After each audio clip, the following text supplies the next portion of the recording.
usually used to getting into the lane man-to-man. Usually it's a struggle for somebody when you switch up to a zone. Because now you see two defenders for the most part. And if we were active and taking like angles, I think it would disrupt him a lot. But you know, he's a great guard. He probably end up adjusting.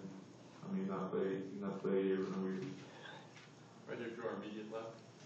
Kansas made a living in the paint against Michigan. How much of the stress has that been for you guys offensively to try to get some easy buckets down low for you? Well, I mean, we score a lot in the paint too. I mean, we don't pass it down to the post too much, but you know, we get to the basket. You know, James is probably more so our primary three-point shooter. I know Syracuse might have been making some, but you know, we try to get fouls on the other team, like into the free throw line. You know, we'll also establish working Christmas, you know, early in the game too. Try to get some easy buckets. Another question to our left. Brandon, I'm curious, from what you've seen on tape, have you noticed any similarities or differences in the way that Michigan gets looks for Stauskas compared to the way you guys get looks for James? Well, I haven't watched tape yet. So I can't really answer that question directly. But I know he gets a lot of three-pointers in the corner. They run a lot for him. I think it's similar to Jordan Hall's for Indiana as far as getting shots in the corner and, you know, keeping them moving. Brandon, for the opposing team, I mean, they end up maybe not getting a shot until the last couple seconds of the shot clock. For you guys defensively, mentally, how hard is it to play that possession almost for that full 35 seconds? It's not that hard. I mean, just if you think about it, they take 35 seconds off. They probably shoot a tough shot. So knowing that if we're active, you know, and I think throughout the game, teams gonna you know struggle a lot and don't really know what we do. So they probably gonna slow down the movement. But it is really tough, you know, when the team is really passing the ball, and especially for 35 seconds. But I don't think Michigan will do that. I think they're a scoring team. You know, they're gonna try to get up, you know, quick shots, but we're willing to do it. So that's what you expect. You expect them not to use the whole shot clock. I think probably a mixture. You know, that, I'm sure after you know they miss a few, they're probably gonna slow down a little bit and use the shot clock. But we're able to adjust as far as a team playing faster or slower. You know, we just adjust. You know, do when the game comes. Back in the fifth row. Brandon, what did this team lose when James Southerland was out during that stretch?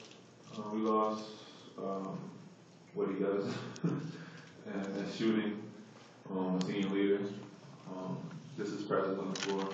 I mean, just him being out there, you can't help off him. You know, so a lot of easy driving lanes. Our percentage, probably our shooting percentage as a team went down like 15, 16 points. I mean, throughout the stretch when he was down, we were probably shooting like 31, 32% every game as a team. So. Right there in front. Brandon, obviously a huge accomplishment to get here. Have you guys talked about not enjoying the moment so far too much? That there's still ball to be played? No, we really don't enjoy this moment.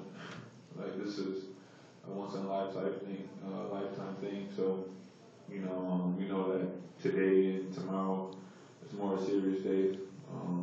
You know, we as a team we were able to go to the Atlanta Hawks game. You know, the ceremony yesterday was pretty fun, just to be with the teams and you know play all the games and whatnot. You know, we definitely going to enjoy this, but we know that we didn't come here just for the Final Four. We came here to win. All the way to the back.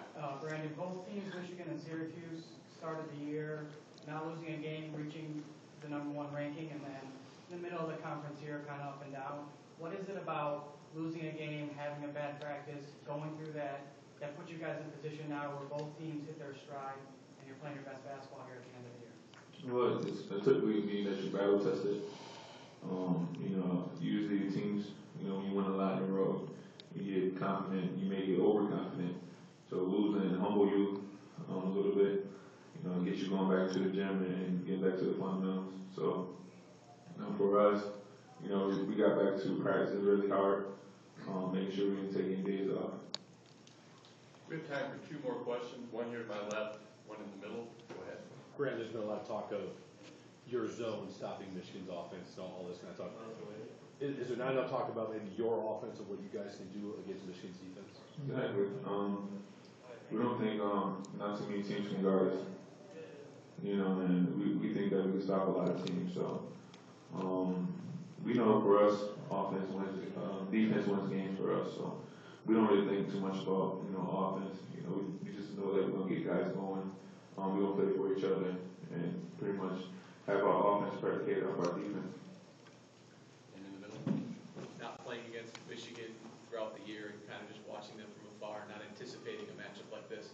Were there moments in the season where you maybe watched Trey Burke from afar and your eyes open widely, or is that too far of a statement? I think that's too far of a statement. I mean, I put him on the same field as all our players. I know for sure he's a great player. And I mean, if I had the choice to pick a player, I probably would pick him too. But I mean, he's human, so we just gonna go out there and do what we have to do to win the game. Thank you, Brandon. You will be available in